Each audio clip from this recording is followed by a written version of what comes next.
तर हिंसाचारानंतर नागपुरात तणावपूर्ण शांतता पाहायला मिळते। तर 11 पोलीस ठाणे हद्दीतील प्रभावित क्षेत्रात संचारबंदी अनिश्चित काळासाठी कायम आहे।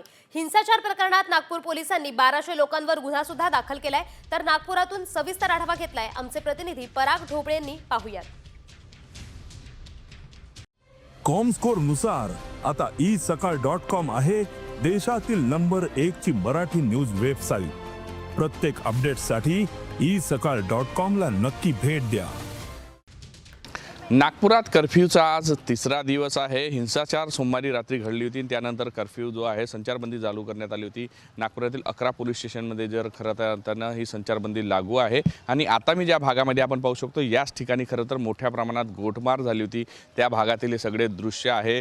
पोलिसांनी कडेकोट बंदोबस्त जो आहे संचारबंदी म्हणून सगळीकडे लावून ठेवण्यात आला आहे। कोणाला इकडून तिकडे जाण्यास परवानगी नाही आहे। फहीम खान जो याचा मास्टरमाइंड असल्याचा संशय आहे, त्याचे जे आहे बांगलादेशी कनेक्शन पुढे आलेले आहे।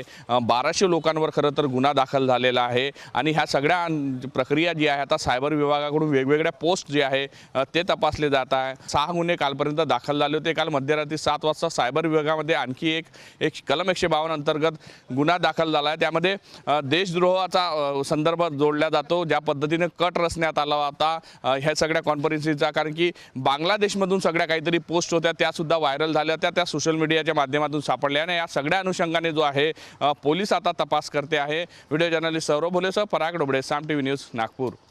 नागपुरात कर्फ्यूचा आज तिसरा। तर आज संचारबंदी सुद्धा नागपुरात अजूनही लागू आहे। नागपूर पोलिसांकडून 1200 जणांवर गुन्हा सुद्धा दाखल करण्यात आले आहे। खबरदारीचा उपाय म्हणून आजही शाळा बंदच ठेवण्यात आलेल्या आहेत।